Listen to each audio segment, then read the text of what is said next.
कोरबा जिला के खोखरा आमा गांव में रहने वाले विशेष पिछड़ी जनजाति के कोरबा आदिवासी लोकतंत्र के महापर्व में अपनी जिम्मेदारी निभा रहे हैं। यहाँ के वोटरों में काफी उत्साह रहता है। इस गांव का मतदान प्रतिशत हर बार 85% के पार ही रहता है। ये पहाड़ी कोरबा अपनी गांव की विकास के आस में हर बार वोट डालते हैं, लेकिन चुनाव के बाद जनप्रतिनिधि इस गांव का रास्ता ही भूल जाते हैं। बेशक हम पहाड़ी कोरवाओं का जो गांव है उसके ठीक किनारे पर मौजूद है। आप देख सकते हैं मेरे पीछे ये नाव है और वहाँ कुछ लोग मौजूद हैं। वहाँ जो लोग जो इस डुबान क्षेत्र के उस पर मौजूद हैं, उनकी नाव में पानी भर गया है। उस नाव के पानी को वो खाली कर रहे हैं और जब वो नाव का पानी खाली हो जाएगा तब वहाँ जो बैठे लोग हैं इस पार आएंगे और वो फिर सतरंगा स्कूल में जाकर अपने मताधिकार का प्रयोग करेंगे, लोकतंत्र के इस पर्व में अपनी भागीदारी सुनिश्चित करेंगे। हमारे साथ चैतराम भाई है। ये चूंकि नाव में पानी भर गया है और जो अच्छी वाली नाव है वो नदी के इस पार है, इन्होंने तैर करके ही नदी पार कर दी। व्यवस्था से काफी आक्रोशित भी दिख रहे हैं। ये हमें काफी सारी बात इन्होंने कही। बताओ भाई। हमको कुछ जाना करना नहीं, नदी भी पार में हम नहीं, दुकान राशन पानी के सबको लेकर मतदान दे देने के लिए आने। हम सब पहाड़ी कोरबा जितने भी आए तो बहुत सी भी से हम कोई साधन चाहिए तब हम मतदान तक सोचे हम लगाएंगे, हम सब मतदान देंगे। हम किसी के नाम में किसी ना कहीं तो और कहीं नाकों में भी सकते तैर के पार हो गए आप?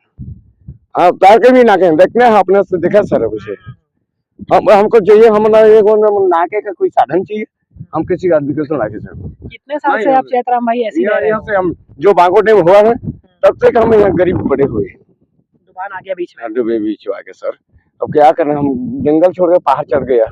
नीचे बूढ़े नारद से पहले हमारे नीचे नागर हमारा रहता है। 14 एकड़ जमीन हमारा डूब गया है। 14 एकड़ जमीन भी डूब गया है और पैसा मौजूद भी नहीं दिया है कोई भी। अभी क्या चाहते हैं? अपने नेताओं के भी नाम ले रहे थे, कुछ अपनी बात कहाँ पहुँचाना चाहते हैं? हमको साधन चाहिए, हमारे यहाँ पुल बना चाहिए।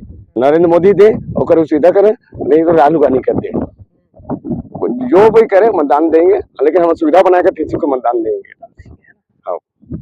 हम ये पूरा पालित बैठ जाएंगे। चलिए, चैतराम जी हैं, क्योंकि नाव में पानी भर गया है तो ये तैर करके ही नदी पार कर दी। और अब बात करेंगे यहाँ के लोगों से, किस तरह की समस्याओं से वो जूझते हैं और कितनी दुर्गम परिस्थितियों का सामना करने वोट डालते हैं। कि अभी कैसे यहाँ ले आए हैं पार होके? होतीले पैदल आए हैं, होतीले नाव में बोट में पार आकत हन। तो हमला कुछ अब साधन चाहिए, कुछ नाव जो बाबू दुकान है तो हमला एक पुल उल तो चाहिए, आने जाने के साधन नहीं। कोई साधन नहीं है? कोई साधन नहीं है। वोट डाले हर बार जाता? हाँ, हर बार आता। जी, हमारा बहुत परेशानी है। ये पहाड़ ऊपर में रहते हैं, ग्राम खोखरा में। जो वहाँ होता है ना, जो बीमारी हो जाता है तो बहुत दिक्कत भी होता है। ये डुबान पूरा भर जाता है तो नाना लेजना बड़ा मुश्किल हो जाता है। बाहर से सांग चलाते हैं तो बड़ी देर गाड़ी में डालते हैं, उसी वे में कई लोग खत्म भी हो जाते हैं। नहीं भाई, आपका ये छोटा बच्चा आपका है? हाँ, आपका है। मेरा बच्चा है जो हमको नाव में आने जाने के बहुत दिक्कत पड़ता है। अब फिर हम पहाड़ी कोरवा है, हमारे बच्चे लोग भी पढ़ नहीं पाते हैं, इसलिए नाव नहीं मिलता है, तो इसलिए हमारे बच्चे लोग वापस हो जाते हैं घर, फिर जाते हैं, फिर स्कूल में नहीं आते हैं पढ़ने के लिए। इसलिए हमको डुबान क्षेत्र के आदमी हैं, आप लोग हमको नाव चाहिए नहाने के लिए। बच्चे लोग को साधन भी नहीं मिल रहा है पढ़ने लिखने के लिए, इसलिए हमको मांग रहे हैं कि डुबान क्षेत्र को आदमी को कुछ बनाकर नाव दीजिए जाए। और हाँ, आपको साधन चाहिए, हमको छोटा पुल चाहिए। डुबान से भर जाता है तो हमको नहाने के दाल चावल के लिए बहुत समस्या होता है। इसमें छोटा बच्चे धर के थोड़ी आएंगे, हमको चावल लेने के भी बहुत परेशानी आता है। दाल चावल फिर यहीं से लेके जाते हैं, तो हमको कुछ साधन दिए जाए। हाँ, दुकान भी, नाव भी नहक के आते हैं तो हवा पानी चलता है, तो छोटे बच्चे धर के थोड़ी नहक के मर जाएंगे हम लोग, बच्चा धर के। इसलिए हमको नहाने के लिए साधन दिए जाए। अच्छा, आप पढ़ी लिखी हैं? कितना पढ़ी हैं आप लोग 8वीं पढ़ी हैं। आपका बच्चा जो बेटा है आपका कितने साल का है? ये 2 साल का है। तो इसकी शिक्षा के लिए आप क्या सोच रही हैं? क्या कोई इंतजाम आप चाहती हैं? क्या सोच रही हैं आप? ऐसे शिक्षा दीक्षा हो पाएगी ऐसी परिस्थितियों में? हाँ, आपको आंगनबाड़ी भी नहीं है हमारे गांव में। स्कूल है 5वीं तक का होता है, तो इसके बाद में 9वीं 10वीं के लिए बहुत परेशानी भी होता है। इसलिए कह रहे हैं कि हमको नाव दीजिए जाए आने जाने के लिए, साधन हो जाए एक के। बोल रहे हैं हमको नाव दिया जाए और भी इसको पुल भी चाहिए हमको। इससे बोल रहे हैं हमको एक पुल दिया जाए, उसमें पैदल आना जाना पड़ जाएगा, बच्चों को भी साधन मिल जाएगा पढ़ने लिखने में। चलिए, पहाड़ी कोरवा समुदाय से ताल्लुक रखने वाली महिला है और इनकी चिंता, जो इनका जो पुत्र है, ये छोटा 2 साल का इनका बेटा है, इसकी शिक्षा दीक्षा की आगे पढ़ाई कैसे होगी, इसकी चिंता है इन्हें। खुद 8वीं तक पढ़ी हैं, लेकिन ये बता रही हैं कि जो ये डुबान के उस पार 5वीं तक की एक प्राथमिक शाला है, आंगनबाड़ी भी नहीं है गाँव में, और 5वीं पढ़ने के बाद जो बच्चे हैं वो स्कूल जाने के लिए साधन की तलाश करते हैं, जो कि यहाँ है नहीं। साधन नहीं होने के कारण बच्चों की शिक्षा दीक्षा भी अधूरी रह जाती है और वो दूर जाकर के पढ़ना नहीं चाहते, और इनकी जो है शिक्षा का जो रास्ता है वो भी इस डुबान क्षेत्र ने रोक रखा है। राशन के लिए भी ये सतरेंगा पंचायत पर आश्रित है। इसी नाव के सहारे, ये डगमगाती नाव के सहारे साल भर और पूरा जीवन इनका इसी नाव पर, इन्हीं डुबान पर आकर के रुक गया है। ये सरकार से एक अदद पुल या फिर एक अच्छी सड़क की मांग कर रहे हैं। लगभग 3 से 4 दशक बीत चुके हैं, लेकिन ये मांग अब तक अधूरी है। पहाड़ी कोरवा समुदाय के लोग इसी उम्मीद के साथ हर बार वोट देते हैं, लोकतंत्र में अपनी भूमिका सुनिश्चित करते हैं कि कभी तो इनके गांव की तस्वीर बदलेगी, विकास जो इनसे वर्षों से रूठा हुआ है कभी तो वो गांव तक पहुंचेगा और इस गांव में जो है, इस गांव के अच्छे दिन आएंगे। सरकार के जो दावे हैं, जो वादे हैं, वो यहाँ पर आकर के समाप्त हो जाते हैं। लेकिन इन गांव के लोगों को उम्मीद है, साल दर साल ये वोट करते हैं, फिर चाहे विधानसभा हो या लोकसभा हो, हर साल ये जाकर के वोट करते हैं। मतदान का जो प्रतिशत भी है वो काफ़ी अच्छा रहता है, 85% के पार ही इस गांव का या इस पूरे पंचायत का मतदान प्रतिशत होता है। छत्तीसगढ़ में मंगलवार को तीसरे चरण का मतदान हुआ। इस दौरान ईटीवी भारत की टीम कोरबा लोकसभा क्षेत्र के ग्राम पंचायत सतरेंगा के आश्रित गांव खुखरा आमा पहुंची। इस गांव में पहाड़ी कोरवा आदिवासियों के परिवार रहते हैं। इन ग्रामीणों को मतदान करने सतरेंगा तक आना पड़ता है, लेकिन इस फासले के बीच एक बड़ा डुबान क्षेत्र है। बड़ी मात्रा में जल राशि है, जिसने लगभग 4 दशक के विकास का रास्ता रोक रखा है।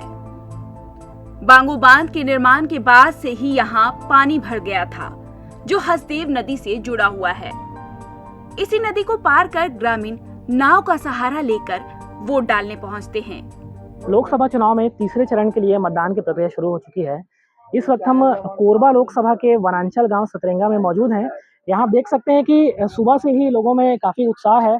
लोग यहाँ सुबह से ही आकर कतारबद्ध हो गए हैं, मतदान की प्रक्रिया शुरू हो गई है। ये जो गांव है, कुछ गांव यहाँ पे ऐसे हैं जो विशेष पिछड़ी जनजाति के जो लोग हैं, पहाड़ी कोरवा राष्ट्रपति के दत्तकपुर जिनको कहा जाता है, वो इलाके इन गाँव में आते हैं, इस पंचायत में आते हैं। कुछ गाँव ऐसे भी हैं जहाँ के लोग नाव से पार करके वोट डालने आते हैं, वो भी यहाँ पे कतार में लगे हुए हैं। और आपको बता दें कि नाव से जो पार करके लोग आते हैं, वो लोकतंत्र में अपनी भागीदारी निभाते हैं।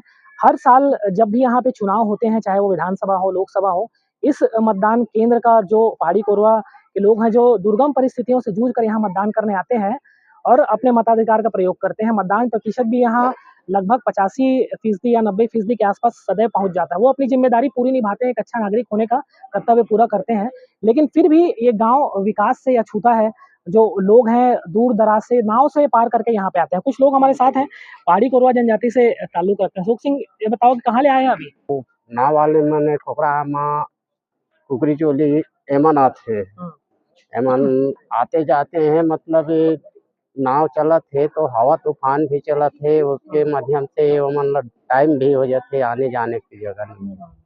रोड रहती तो ठीक रहती, जैसे कोराई साइड है रोड बने हैं ना, तो हमन पैदल यात्रा आते आ जाते हैं तो हम लोग परेशान नहीं हुए। कभी कभार गाड़ी मिलते, कभी नहीं मिल पाए तो भी चल जाते हैं, मगर परेशान है खुखरामा वाले मतलब बहुत परेशान है। अभी हवा तूफान चलत है, कभी डोंगा पलट पुलट जाएगा तो उनके दिक्कत हो जाएगी। तो अभी वोट रहती तो यही तूफान में पलट जाएगी, तो 20-22 जन आदमी यहाँ ही अभी, तो 3-4 लहुट 5 लहुट तो मन आते जाते, तो ये तो तूफान कद दिन ऐसी स्थिति है? माला 20-30 साल ले ऊपर हुआ थे, कई दशक बीत गए, मतलब यही ऐसी स्थिति है। हाँ, ये जब से डुबान के पानी है 30 बछर तो वैसे ना आए गे, चुनाव समय में, और आज बनाबो काल बनाबो कथे रोड ला, वो कोई समय नहीं बन पाती तो बन जाए। पुल है नहीं। हाँ, पुलिया के आवेदन देहे हन, मगर पुलिया के कोई नौबत नहीं आया है आज तक। चलिए, ये सुख सिंह जी हैं जो पहाड़ी कोरवा जनजाति से ही ताल्लुक रखते हैं, और इन्होंने बताया कि कई साल पहले इन्होंने नाव का आवेदन दिया था, पुल के लिए या रोड के लिए आवेदन दिया था, लेकिन वो मांग अब तक अधूरी है। और जब से जो बांगो बांध का निर्माण हुआ, डुबान का काफी जो जल राशि है मात्रा में यहाँ इकट्ठा हो गई और वो गांव के बीच एकत्र हो गई, जिसके कारण लोग यहाँ गांव पार करके आना पड़ता है। हमारे साथ जो बीएलओ है इस मतदान केंद्र के, क्या नाम लिखते हैं सर आप? रामायण सिंह पैकरा। जी पैकरा जी, ये बताइए कि अभी यहाँ मतदान केंद्र में कितने मतदाता हैं? नाव पार करके भी आते हैं कुछ लोग, आपने भी पर्ची वहां तक पहुंचाई होगी? पर्ची पहुंचाया हूँ और करीब वहाँ 44 महिला और 45 पुरुष हैं और जो नाव पार करके आते हैं, और रास्ता भी दुर्गम है एकदम, सीधा आते हैं तो 4 किलोमीटर है। नाव से जब पार होते हैं? जी, नाव से पार, पहाड़ी कोरवा है। वो नाव से पार करके ही आते हैं और कोई विकल्प नहीं है उनके पास? कोई विकल्प नहीं है उनके पास, नाव ही पार करके आते हैं। अच्छा, वो लोग वोट देने में जो है अपना कर्तव्य निभाते हैं हमेशा? वो लोग वो आते हैं वोट देने? हमेशा आते हैं सर। अच्छा, वो इस उम्मीद के साथ आते हैं कि बदलाव कुछ हो उनके गांव में, विकास हो? बदलाव कुछ हो, शासन हमारे लिए कुछ अच्छा कदम पहल करे, इसलिए वो लोग सोच के आते हैं। चलिए, ये बीएलओ हैं पैकरा जी, यहाँ के बता रहे हैं कि भले ही रास्ता दुर्गम है और परिस्थितियां विपरीत है, लेकिन फिर भी वो खोखरा आमा हो या कुकरी चोली हो, वहाँ के लोग हमेशा वोट देने आते हैं और अपनी जिम्मेदारी लोकतंत्र में निभाते हैं, इस उम्मीद के साथ कि कभी तो विकास उनके गांव पहुंचेगा।